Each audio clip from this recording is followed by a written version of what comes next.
강원도 깊은 산속, 해발 800m가 넘는 곳에 백운사라는 이름의 작은 사찰이 자리 잡고 있었다. 이곳은 겨울이면 눈으로 덮이고 여름이면 구름에 감싸였다. 도시에서 멀리 떨어진 그곳은 늘 조용하고 바람조차 속삭이는 듯했다. 한민재는 그 산사에서 14살의 나이를 살아가고 있었다. 부모를 일찍 여의고 할머니도 병약해지며 그는 초등학교를 졸업하자마자 스님에게 맡겨졌다. 세상과 멀어진 삶이었지만 민재는 불평하지 않았다. 매일 새벽 4시에 종소리와 함께 하루를 시작했다. 죽 한 그릇으로 아침을 때우고 나무를 패고 물을 깃고 장작을 쌓았다. 한 손엔 빗자루, 다른 손엔 무건이 있었다. 다른 사미들은 가끔씩 장난도 치고 웃기도 했지만 민재는 언제나 조용했다. 그의 손에는 늘 낡은 공책 한 권이 들려 있었다. 그 공책에는 나뭇잎이 한 장씩 붙어 있었고 그 아래엔 짧은 문장들이 씌어 있었다. 소리는 떠나도 흔적은 남는다. 지금 떨어진 이 잎은 봄을 준비하는 거야. 누군가는 이상하다고 했지만 민재에겐 그것이 전부였다. 백운사에는 유지석이라는 또래 사미도 있었다. 지석은 서울 강남에서 온 집안의 아들이었고 법회를 돕기 위해 잠시 출가 중이었다. 화려한 말솜씨와 자신감으로 사미들 사이에서 중심이 되었다. 처음엔 지석도 민재에게 관심이 없었다. 하지만 시간이 지날수록 민재의 무심함이 자신을 무시하는 것처럼 느껴지기 시작했다. 너 왜 항상 혼자 다녀? 말 좀 하고 웃을 수도 있잖아. 민재는 대답하지 않았다. 그저 공책을 꺼내어 나뭇잎을 하나 붙이고 그 밑에 이렇게 적었다. 말은 흐르고 마음은 가라앉는다. 어느 날 공양간에 있던 기부금 봉투가 사라졌다. 사찰은 술렁였고 누구든 의심의 대상이 되었다. 지석은 스승에게 조용히 속삭였다. 민재 형, 요즘 자주 혼자 다니던데요. 그 말은 바람처럼 번져 사미들의 입에 오르내렸다. 민재는 변명하지 않았다. 그는 어깨에 삽을 메고 평소처럼 밭으로 향했다. 겨울 채소를 심기 위한 밭 정리가 한창이었다. 스님들은 그를 불러 따로 이야기를 나누었다. 왜 아무 말도 하지 않느냐. 도둑이 아니라면 억울하다고 말해야지. 민재는 눈을 들지 않고 조용히 대답했다. 억울하다고 해서 믿어줄 건가요? 전 밭에 가야 해서 이만 가보겠습니다. 그날 밤 민재는 공책에 이렇게 적었다. 때로는 진실보다 침묵이 더 무겁다. 며칠 뒤 잃어버린 봉투는 창고 선반 밑에서 먼지를 뒤집어 쓴 채 발견되었다. 누구의 잘못인지 밝혀지지 않았고 사건은 조용히 묻혔다. 하지만 민재는 여전히 혼자였고 사미들 사이에서 말 없는 존재가 되어갔다. 스님 현목은 그를 유심히 지켜보고 있었다. 그는 말 대신 눈으로 대화하는 사람이다. 현목 스님은 민재를 불렀다. 요즘 밭이 잘 자라고 있느냐? 민재는 작게 고개를 끄덕였다. 봄에 심은 무청이 겨울까지 남아있어요. 스님은 손을 내밀며 말했다. 내일 산 너머 화전마을에 같이 가자꾸나. 작은 절 하나를 도우러 가야 하니. 민재는 대답 없이 공책을 가방에 넣었다. 그 다음 날 산을 넘는 길은 험했지만 민재는 단 한 번도 불평하지 않았다. 산바람은 차가웠지만 마음은 이상하게 따뜻했다. 오후가 되어서야 작은 암자에 도착했다. 그곳은 칠순을 넘긴 스님 한 분이 혼자서 운영하는 작은 암자였다. 주변에는 텃밭과 연못, 그리고 감나무 한 그루가 있었다. 민재는 그곳이 마음에 들었다. 그는 텃밭을 둘러보고 마른 잎을 몇 장 주었다. 그중 한 장을 공책에 붙이고 그 밑에 이렇게 적었다. 이곳에도 계절이 다녀갔다는 증거가 남아있다. 그날 밤 그는 처음으로 스님 현목에게 물었다. 스님은 왜 저를 데려오신 건가요? 현목 스님은 조용히 웃으며 대답했다. 넌 말보다 행동이 먼저인 아이니까. 사람들은 그런 아이를 외면하기 쉽지. 하지만 난 그런 아이가 가장 강한 뿌리를 가진다고 생각한다. 민재는 아무 말 없이 고개를 숙였다.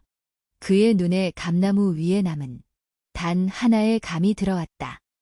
겨울 바람 속에서도 떨어지지 않고 매달려 있는 그 하나. 그는 그 모습을 오래도록 바라보았다. 그날 밤 그는 마지막 페이지에 적었다. 가장 늦게 떨어지는 잎이 가장 오래 견딘 것이다. 그리고 조용히 등을 돌려 자신의 방으로 향했다. 화전마을에서 돌아온 이후 한민재는 다시 백운사의 일상으로 돌아갔다. 눈은 아직 오지 않았지만 찬바람은 나뭇가지를 흔들며 계절의 끝을 예고했다. 민재는 새벽마다 밭에 나가 마른 가지를 정리하고 남은 채소에 짚을 덮으며 추위를 막았다. 그의 공책은 점점 두꺼워졌고 그 안에는 계절의 잎사귀들이 차곡차곡 쌓여갔다. 어느 날 사찰에 기자 한 명이 방문했다. 도시에서 온 그는 템플스테이를 취재하러 왔다며 카메라와 노트북을 들고 사미들을 둘러보았다. 유지석은 자연스럽게 그 곁으로 다가갔다. 지석은 특유의 말솜씨로 기자에게 사찰 생활의 의미를 설명했고 자신이 어떻게 도시에서 이곳으로 오게 되었는지도 말했다. 기자는 고개를 끄덕이며 메모를 했다. 그러던 중 기자의 눈에 멀리서 밭을 정리하는 민재의 모습이 들어왔다. 그는 구부정한 자세로 시든 잎을 손으로 하나하나 걷어내고 있었다. 저 아이는 누구죠? 기자가 물었다. 아, 저 형은 그냥 혼자 있는 걸 좋아해요. 지석은 그렇게 말하며 웃었다. 기자는 카메라를 들고 민재에게 다가갔다. 혹시 잠깐 인터뷰 가능할까요? 민재는 깜짝 놀랐지만 예에 바르게 고개를 숙였다.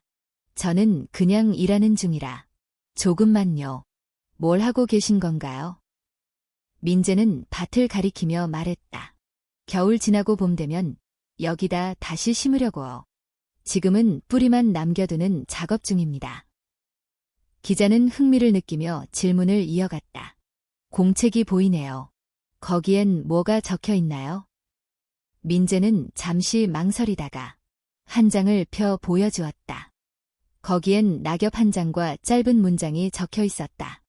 지금은 마른 잎처럼 보여도 언젠가는 흙이 되고 다시 잎이 될 수 있다. 기자는 그 말을 조용히 읽고 한참 동안 말이 없었다. 그날 밤 기자는 블로그에 짧은 글을 올렸다. 강원도 산속 말 없는 사미의 공책 속에서 나는 우리가 잊고 사는 계절의 언어를 발견했다. 그 글은 예상치 못하게 빠르게 퍼져나갔다. 며칠 후 도시의 출판사에서 연락이 왔다. 그 공책을 책으로 내고 싶다는 제안이었다.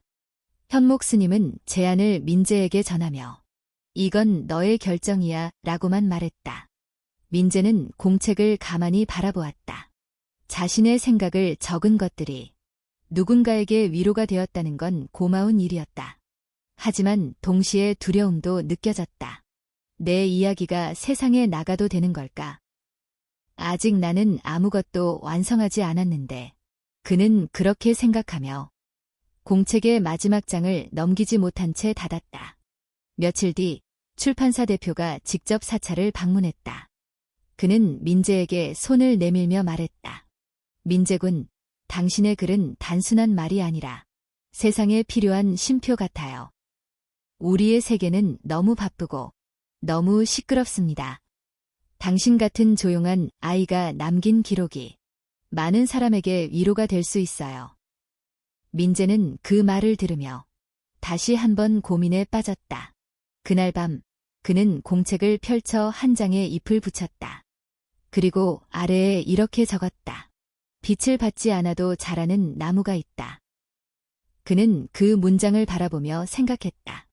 나는 지금 어느 나무 아래에 서 있는가? 그리고 내가 뿌리내린 이곳이 맞는가? 결국 민재는 출판 제안을 정중히 거절했다.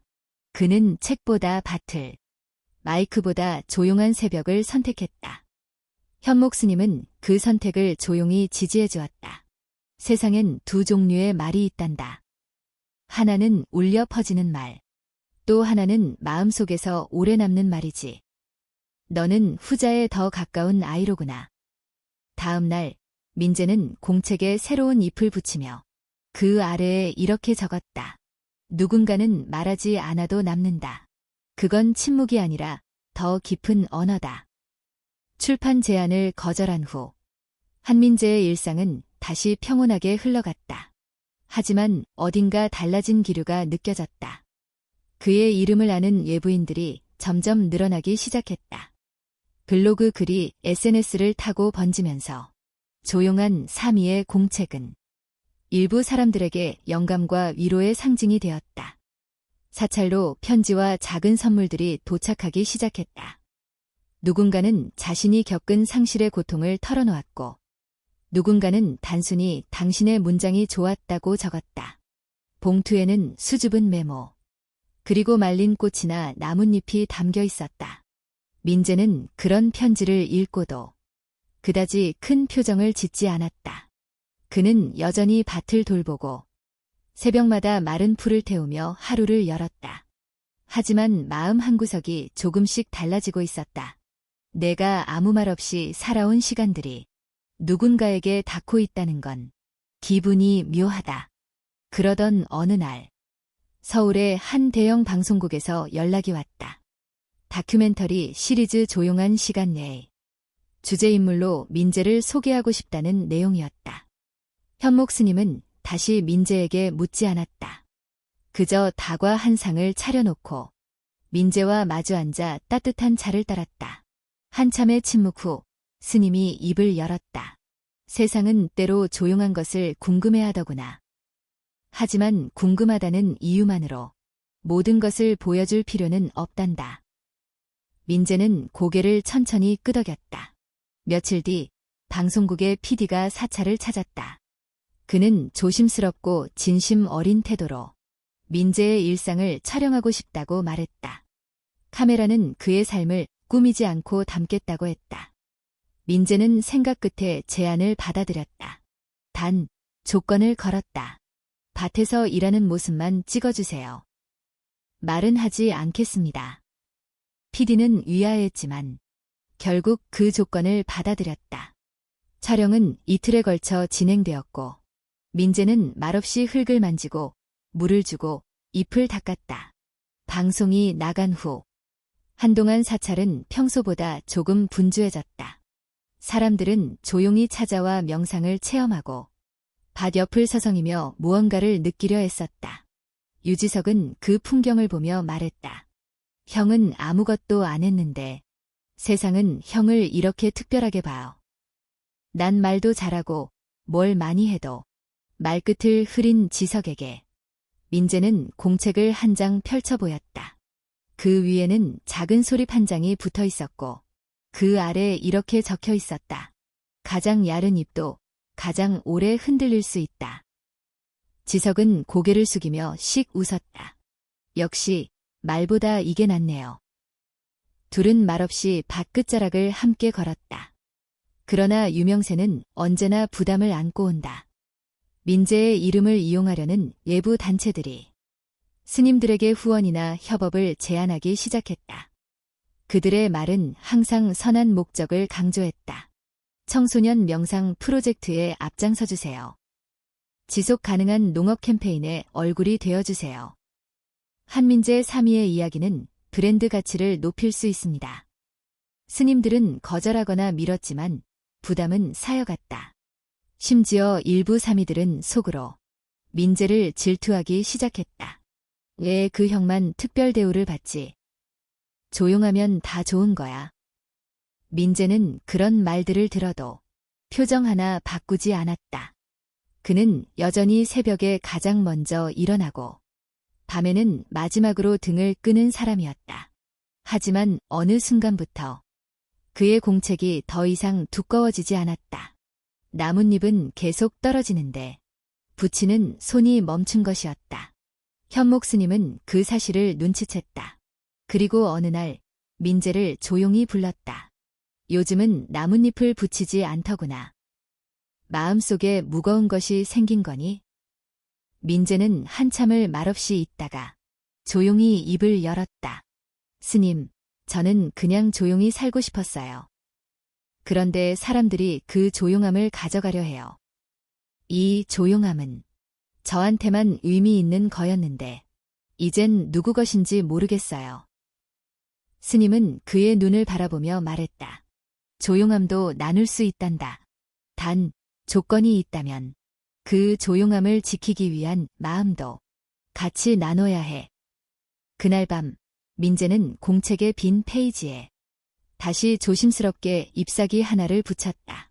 그 아래엔 이렇게 적혔다. 들키지 않아야만 소중한 건 아니다. 첫눈이 내린 날이었다. 백운사의 지붕 위로 조용히 눈발이 내려앉았다. 사미들은 눈을 맞으며 마당을 쓸고 사찰 주변을 정리하는 데 분주했다. 한민재는 조용히 삽을 들고 밭으로 향했다. 새벽에 눈은 땅을 덮었지만 그는 밭에 심어둔 무와 배추의 상태를 확인해야 했다. 그는 고요한 흰색 속에서 여전히 초록을 찾았다. 지석은 멀리서 그런 민재를 바라보고 있었다. 요즘 들어 지석은 자주 혼자 남아있는 민재를 보며 이해할 수 없는 감정을 느꼈다. 부러움과 의문, 그리고 약간의 미안함이 섞여 있었다. 사찰 한쪽에서는 회의가 열리고 있었다. 서울의 유명 대학과 협약을 맺어 청소년 치유 명상 프로그램을 함께 운영하자는 제안이 있었다. 그 중심 인물로 한민재를 추천하고자 했다. 스님들 사이에 의견이 엇갈렸다. 민재가 그 자리에 어울리지 않겠는가? 그 아이는 세상을 피해 여기 온 게 아니던가? 현목 스님은 조용히 듣고만 있었다. 며칠 후 사찰로 정장을 입은 방문객이 찾아왔다. 그는 유명 출판사와 교육재단을 대표하는 인물이었다. 그는 민재를 보자마자 공손히 인사했다. 민재군, 직접 뵙고 싶었습니다. 우리는 당신이 가지고 있는 그 고유함을 더 많은 청소년들과 나누고 싶습니다.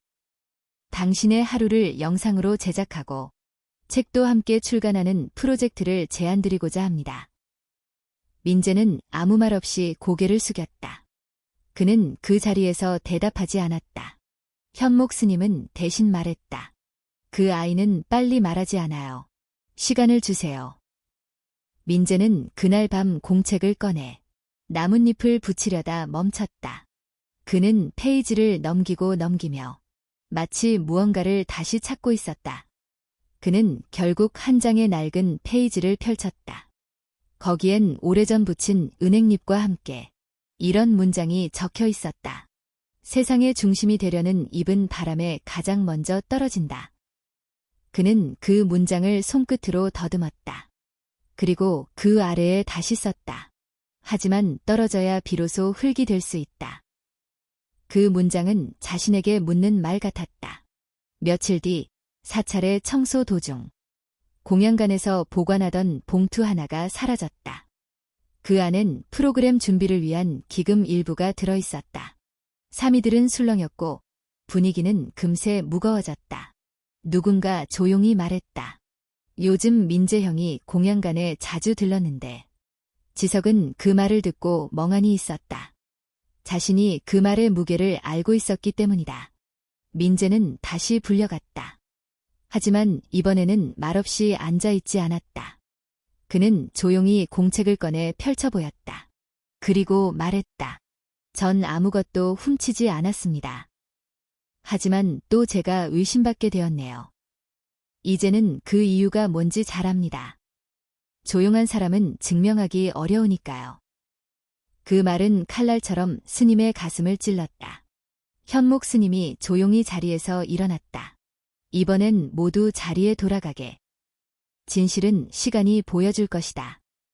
며칠 후 사찰의 창고를 정리하던 중 봉투가 떨어진 책상 밑에서 발견되었다. 그 자리는 정기적으로 물건을 쌓아두는 곳이었다. 실수로 밀려 떨어진 것이었다. 사미들은 아무 말도 하지 못했다. 지석은 민재에게 다가가 작게 말했다. 미안해. 이번엔 내가 뭐라도 해야 했는데. 민재는 고개를 저었다.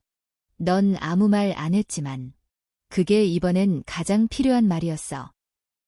그리고 공책에 이렇게 적었다. 때로 말은 침묵보다 무겁고 침묵은 말보다 깊다. 그날 저녁 사찰은 다시 눈에 덮였다. 민재는 눈 내리는 마당을 걸으며 자신의 발자국을 조용히 따라갔다. 어디에도 빠지지 않게 고르게 남겨진 그 길 위에서 그는 겨울의 소리를 들었다. 겨울은 깊어지고 있었다.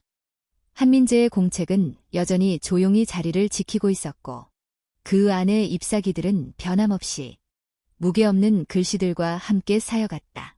어느 날 사찰 앞으로 낡은 엽서 한 장이 도착했다. 보낸 사람은 다름 아닌 강원도 평창 외곽에 사는 민재의 외할머니였다. 엽서엔 삐뚤빼뚤한 글씨로 짧게 적혀 있었다. 민재야, 눈이 오면 감기 조심하렴. 집 앞 감나무가 올해는 열매를 많이 맺었단다. 기회되면 한번 내려오렴. 할미가 내가 심어준 고추장도 아직 아껴 먹고 있다. 민재는 그 엽서를 들고 한참을 서 있었다. 손끝에 남은 잉크 냄새가 시간을 거슬러 그를 어릴 적 마당으로 데려갔다. 그 마당엔 항상 감나무 그늘이 있었고 그 아래서 그는 조용히 흙을 만지곤 했다. 현목 스님에게 엽서를 보여주자 스님은 말없이 미소 지으며 고개를 끄덕였다. 다녀오너라. 기억이 있는 곳에 한 번쯤은 돌아가야 하는 법이지. 며칠 후 민재는 작은 배낭 하나를 메고 기차역에 도착했다. 도시로 나오는 건 오래간만이었다. 기차의 진동이 어색하게 느껴졌고 창밖의 겨울 산천은 침묵으로 가득했다. 평창역에 도착했을 때 눈이 가볍게 내리고 있었다. 민재는 조용히 눈길을 따라 걸었다. 마을 입구에 다다르자 낡은 벽돌집이 보였다. 그곳이 그의 옛집이었다. 지붕엔 눈이 쌓여 있었고 감나무는 여전히 그 자리에 서 있었다. 그 아래 예할머니가 작은 의자에 앉아 있었다. 할머니. 민재가 부르자 할머니는 천천히 고개를 들었다. 어이구, 우리 민재 왔구나. 그녀의 목소리는 예전보다 훨씬 약해져 있었다. 민재는 다가가 할머니의 손을 잡았다. 그 손은 마치 말린 나뭇가지처럼 마르고 따뜻했다. 많이 춥죠? 아니다. 너 왔으니 이젠 따뜻하구나. 민재는 마당을 둘러보았다. 감나무엔 몇 개의 감이 남아있었고 그중 하나가 가지 끝에 흔들리고 있었다. 마치 떨어질 듯 하지만 끝내 버티고 있는 모습이었다. 이 나무 아직도 열매를 맺네요. 그렇지. 내 엄마가 어릴 때 심은 나무잖니. 그 말에 민재는 고개를 들었다. 감나무 위 하늘이 눈빛으로 흐려져 있었다. 저녁이 되자 민재는 조용히 부엌에 들어가 살을 씻고 된장국을 끓였다. 밥상에 둘이 마주 앉아 말없이 식사를 나누었다. 식사가 끝나고 할머니는 작은 종이 상자를 꺼냈다. 이거 내 엄마가 남긴 거야. 내가 크면 꼭 보여주려고 했단다. 민재는 상자를 열었다. 그 안엔 오래된 스케치북과 말린 꽃잎이 들어있었다. 스케치북 속에는 어린 엄마가 그린 감나무와 잎사귀들이 가득했다. 엄마도 나무를 좋아했네요. 그 아이는 말이 없었지. 하지만 언제나 나무와 이야기를 나눴단다. 참, 너 닮았구나. 민재는 스케치북을 조심스럽게 닫고 공책을 꺼내어 새로운 잎사귀를 꺼냈다. 그것은 마당에서 주운 감잎이었다. 그 잎을 붙이며 그는 이렇게 적었다. 말 없는 나무에서 말 없는 사람이 태어났다. 하지만 그 말 없음이 세상에 남기고 싶은 이야기였다. 그날 밤 민재는 어린 시절 눈 오는 밤 혼자 마당에 서 있었던 기억을 떠올렸다. 그때도 감나무는 서 있었고 하늘은 조용했다. 다음 날 아침 민재는 할머니와 함께 마을 앞 산책길을 걸었다. 그 길은 어릴 적 엄마의 손을 잡고 걷던 길이었다. 바람은 차가웠지만 마음은 포근했다. 이틀 후 민재는 사찰로 돌아가기로 했다. 할머니는 고구마 몇 개와 작은 병에 담긴 감식초를 손에 쥐어주었다. 이건 내 손으로 키운 나무 열매니까 다시 내게 돌아가는 거지. 역으로 향하는 길, 민재는 조용히 말했다. 감사해요, 할머니. 저도 언젠가는 누군가에게 그런 나무가 될 수 있겠죠? 할머니는 고개를 천천히 끄덕였다. 그럼, 넌 이미 뿌리를 내렸으니까. 이젠 열매를 맺을 때도 된 거란다. 그 말은 바람에 섞여 민재의 가슴 속에 천천히 가라앉았다. 기차가 출발하자 공책을 열어 마지막 장에 한 문장을 남겼다. 돌아갈 수 있는 나무가 있는 사람은 결코 외롭지 않다. 기차가 백운사 근처역에 도착하자 한민재는 다시 익숙한 산길을 걷기 시작했다. 눈은 이미 녹기 시작했고 산의 경계선마다 진한 겨울빛이 스며들고 있었다. 그는 가방 안에 넣어둔 할머니가 준 감식초 병을 조심스럽게 꺼내어 손에 꼭 쥐고 걸었다. 그 온기와 무게는 어쩐지 위안이 되었다. 사찰로 들어서자 사미들이 마당을 청소하고 있었다. 그들은 민재를 보자 잠시 멈칫했지만 이내 인사하며 조용히 길을 내주었다. 현목 스님은 대웅전 앞에서 기다리고 있었다. 잘 다녀왔느냐? 민재는 고개를 끄덕이며 대답했다. 많이 생각하게 되었습니다. 스님은 고요히 웃었다. 그게 여행의 본질이지. 발보다 마음이 먼 길을 다녀오는 것. 이제 너의 길은 어떤 모습이더냐? 민재는 대답하지 않았다. 그는 그저 감식초 병을 스님께 내밀었다. 이건 할머니가 주신 겁니다. 제가 키운 감으로 만든 거래요. 스님은 병을 받아들고 천천히 병 뚜껑을 열어 향을 맡았다. 직구나. 오래된 것에서 나오는 향은 시간이 만든 진심이지. 며칠 후 사찰에서는 서울교육청과의 협약이 체결되었다. 명상과 농업 교육을 접목한 청소년 마음의 숲 프로그램이 시작될 예정이었다. 민재는 프로그램의 핵심 인물로 외부 강사들과 함께 소개되었다. 신문기사, 웹사이트, 소셜미디어에는 그의 사진과 이름이 등장하기 시작했다. 유지석은 그런 민재를 보며 왠지 모르게 혼란스러운 눈빛을 감추지 못했다. 형은 이걸 원한 거예요. 사람들한테 알려지고 주목받는 거요. 민재는 가만히 고개를 저었다. 나는 그냥 내가 하던 걸 했을 뿐이야. 다만 그걸 보고 싶어 하는 사람들이 늘어난 거겠지. 그게 꼭 좋은 건지는 잘 모르겠지만. 그는 공책을 펴 한 장을 넘겼다. 그 위에는 작은 감입 하나가 붙어 있었고 그 아래 이렇게 적혀 있었다. 가끔은 내가 걸은 길이 된다는 걸 알게 된다. 지석은 그 문장을 조용히 읽고 천천히 한숨을 내쉬었다. 난 아직도 내 길이 어딘지 모르겠어. 민재는 작게 웃었다. 모를 수도 있어. 모르니까 계속 걸을 수 있는 거지. 그들은 한참 동안 말없이 앉아 있었다. 밖에선 바람이 천천히 창틀을 흔들고 있었다. 시간이 흘러 청소년 마음의 숲 프로그램이 시작되었다. 전국에서 모인 중고등학생 20명이 백운사로 입소해 일주일간 자연과 명상을 체험하는 일정이었다. 민재는 공식적으로 지도 3위로서 그들에게 밭 가꾸기와 침묵 명상법을 가르치게 되었다. 첫날 아침 그는 학생들 앞에 섰다.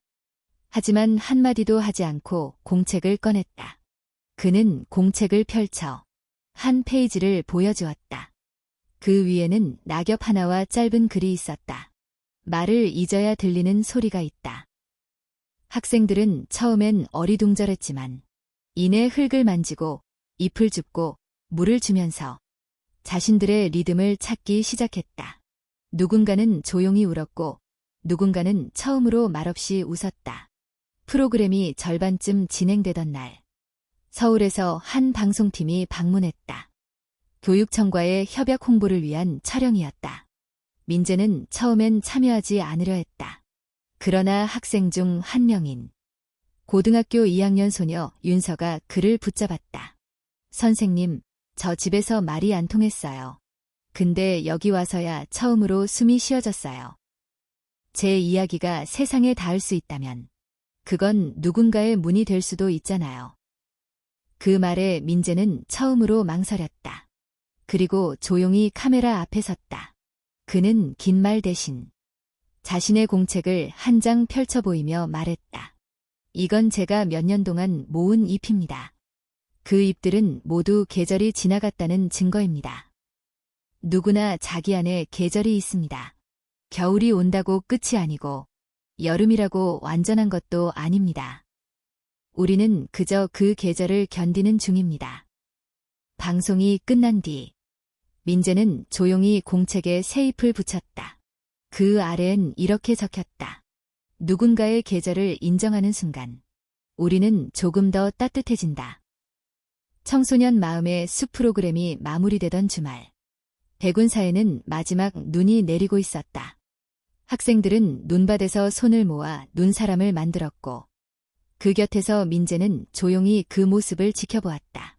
프로그램을 마치며 작성한 학생들의 소감문은 대부분 비슷한 내용을 담고 있었다. 말하지 않아도 괜찮은 곳이었다. 나는 조용한 나 자신을 처음으로 이해하게 되었다. 그 글들을 읽으며 민재는 기쁨보다는 낯선 두려움을 느꼈다.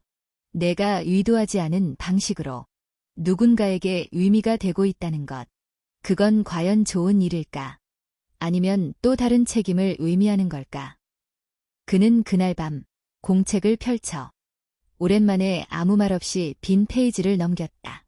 며칠 뒤 서울에서 유명 강연 요청이 들어왔다. 청소년 멘토링 페스티벌에서 한민재 3위를 메인 연사로 초청하고 싶다는 것이었다. 대중 앞에서 말해달라는 요청은 이번이 처음이었다. 현목 스님은 민재에게 강요하지 않았고 조언도 하지 않았다. 넌 그 자리에 설 수도 있고 서지 않아도 된다. 중요한 건 내 마음이지. 민재는 고민 끝에 일단 가보겠다고 했다. 스님은 다만 한마디를 남겼다. 무대 위에서도 밭에서처럼 너였으면 좋겠다. 서울은 여전히 번잡하고 빠르게 흘렀다. 공항처럼 큰 강연장, 수많은 청중, 번쩍이는 조명. 민재는 그 안에서 작아지는 느낌을 받았다. 무대 뒤에서 마이크를 건네받았을 때 손끝이 떨렸다. 청중 앞에 섰을 때 그는 준비했던 말들을 잊어버렸다. 긴 침묵이 흐르고 객석의 분위기가 어색해지려는 찰나. 민재는 공책을 꺼내 한 장을 펼쳤다. 그리고 천천히 읽었다.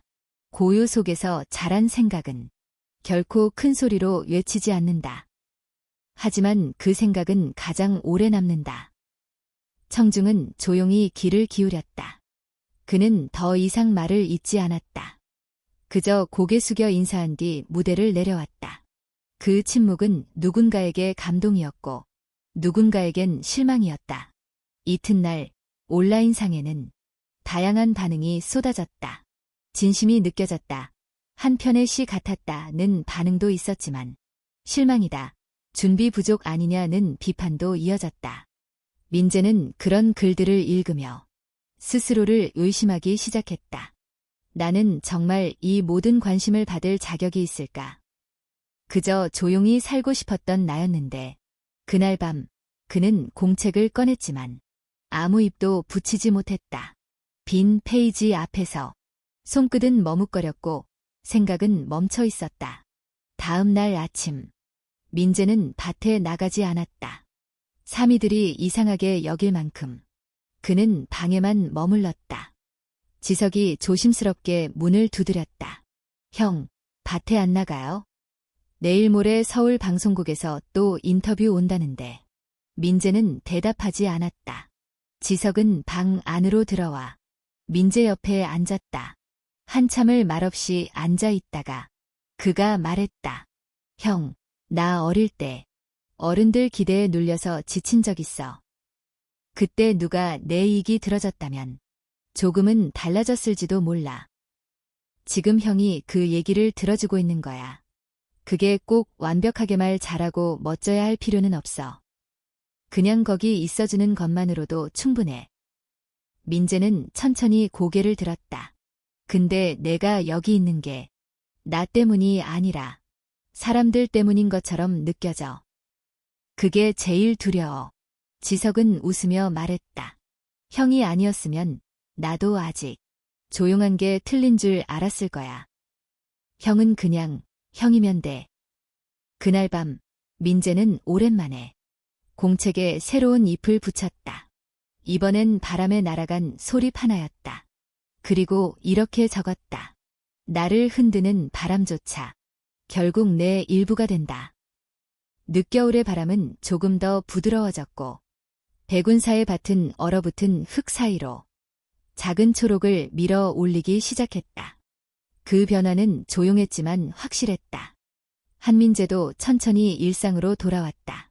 밭으로 가서 삽을 들고 비닐하우스를 정리하고 무릎을 꿇고 흙을 만졌다.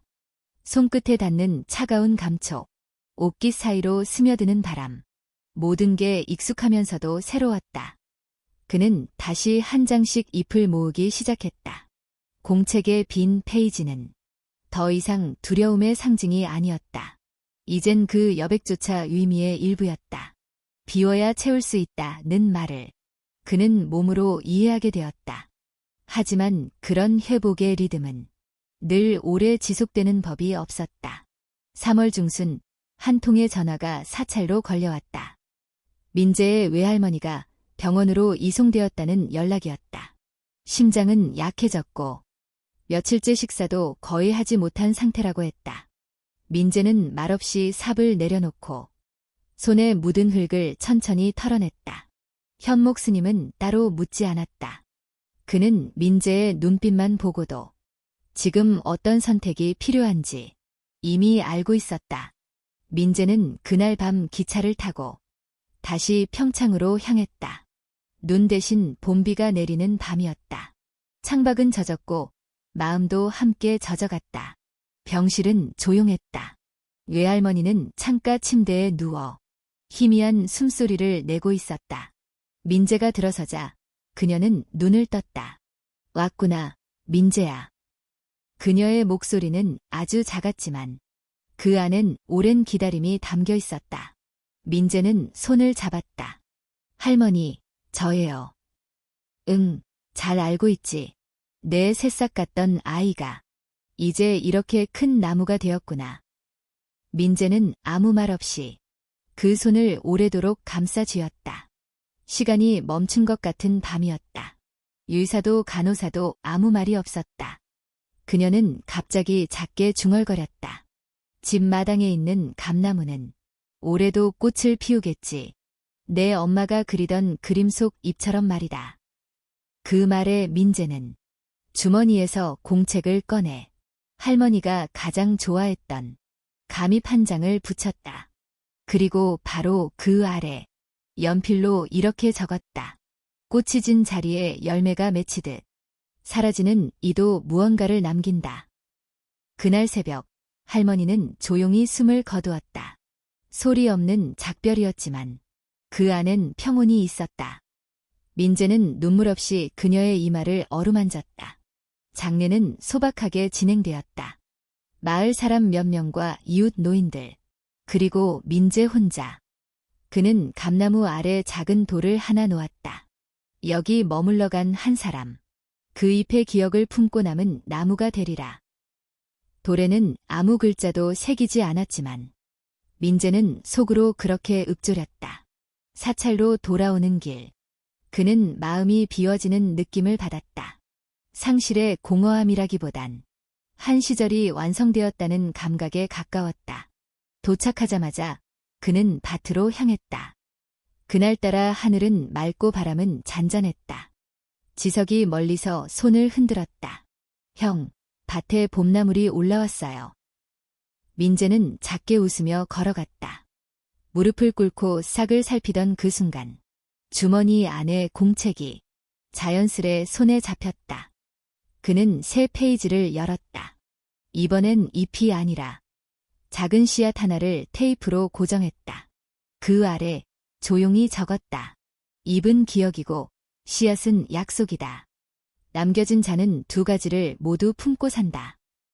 할머니의 장례를 치르고 돌아온 뒤 민재는 이전보다 더 말이 없어졌다.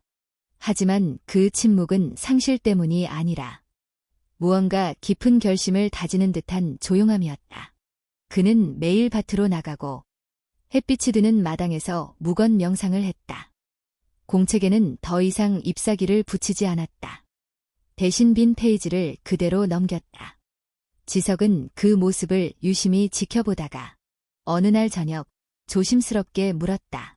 형, 이제 입 안 붙여요? 민재는 고개를 저으며 대답했다.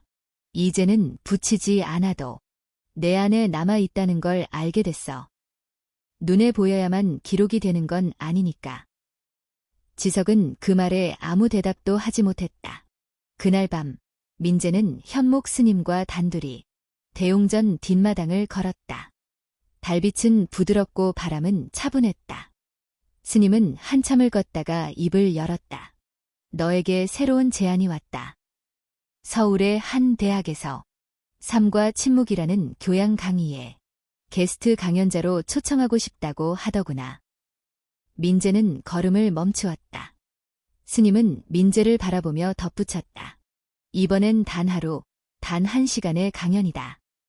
하지만 많은 학생들이 널 기다리고 있단다. 넌 이제 스스로 선택할 수 있는 나이가 되었지. 그 선택이 어떤 것이든 나는 내가 진심으로 택한 길이라면 언제나 지지할 것이다. 민재는 오래 고민하지 않았다. 그는 고개를 끄덕이며 대답했다. 가보겠습니다. 다만 제가 할 수 있는 만큼만. 며칠 후 민재는 다시 서울로 향했다. 기차 안에서 그는 공책 대신 작은 주머니에 씨앗 몇 알을 넣어왔다. 그것이 자신이 전할 수 있는 진심이라 여겼다. 강연 당일 강의실은 가득 찼고 학생들은 조용히 자리를 지키고 있었다. 민재는 강단에 올랐고 마이크를 받자마자 한참을 가만히 서 있었다. 그는 결국 말을 꺼냈다. 안녕하세요. 저는 말이 많지 않은 사람입니다. 그래서 오늘도 많은 걸 말하진 않을 겁니다. 대신 한 가지를 나누고 싶습니다. 그는 주머니에서 씨앗 하나를 꺼냈다. 그리고 학생들 사이를 천천히 걸으며 각자에게 씨앗을 한 알씩 건넸다. 작은 흙봉투와 함께 이 씨앗은 감나무 씨앗입니다. 언젠가는 열매가 맺힐 수도 있고 아무것도 자라지 않을 수도 있습니다.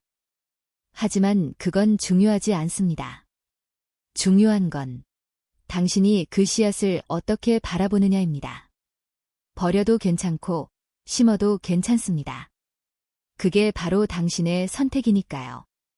강연이 끝난 뒤 어떤 학생은 눈물을 흘렸고 어떤 학생은 씨앗을 가슴에 꼭 안고 나갔다.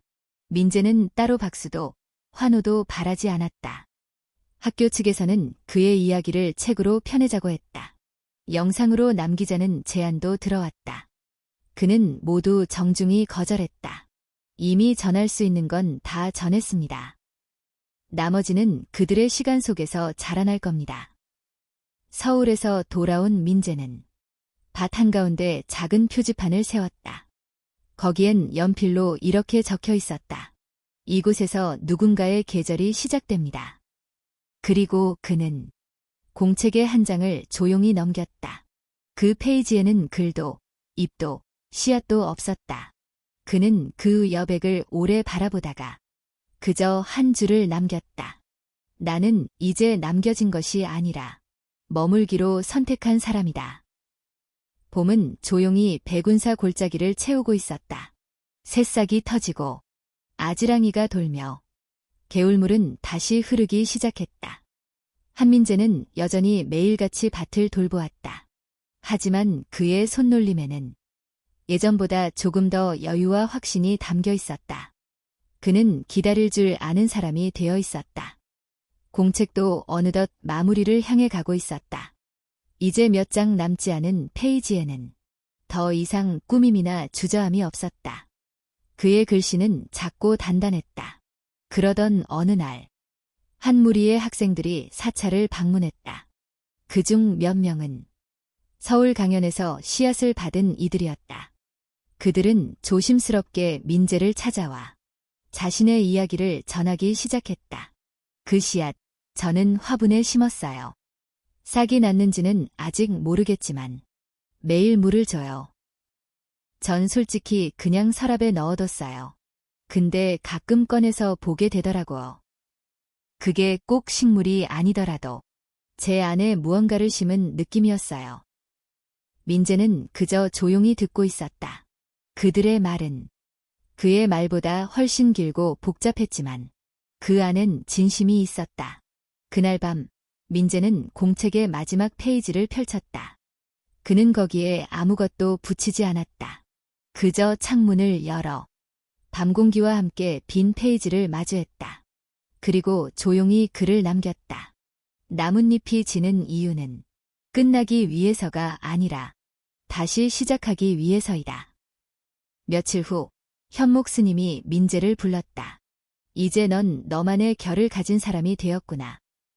곧 정식 비구 수계식이 있을 예정이니 참여할지 결정할 시간이 되었단다.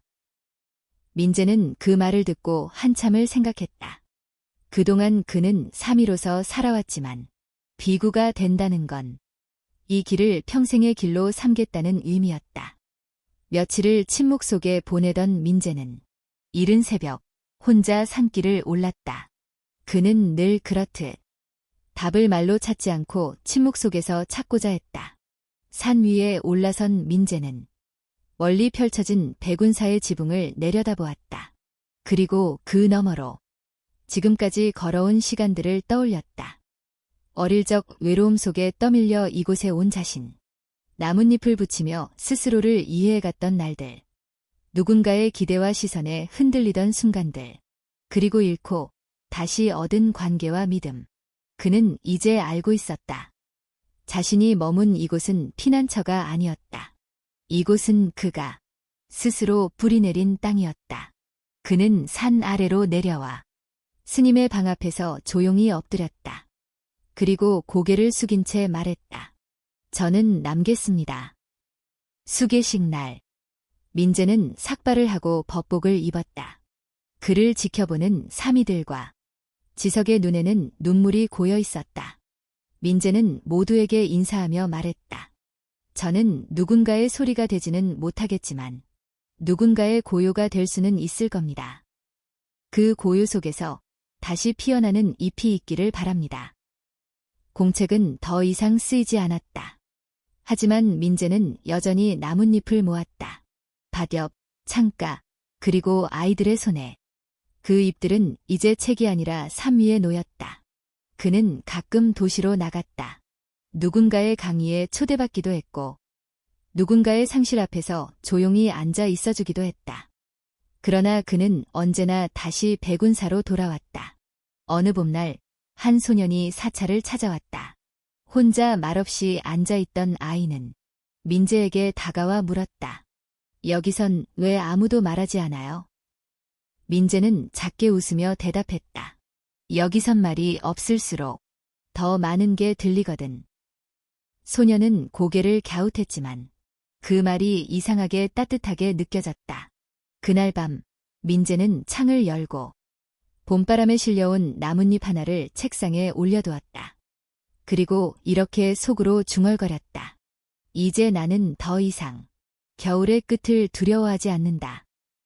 왜냐하면 나는 그 겨울 속에서 잎이 지는 이유를 배웠으니까.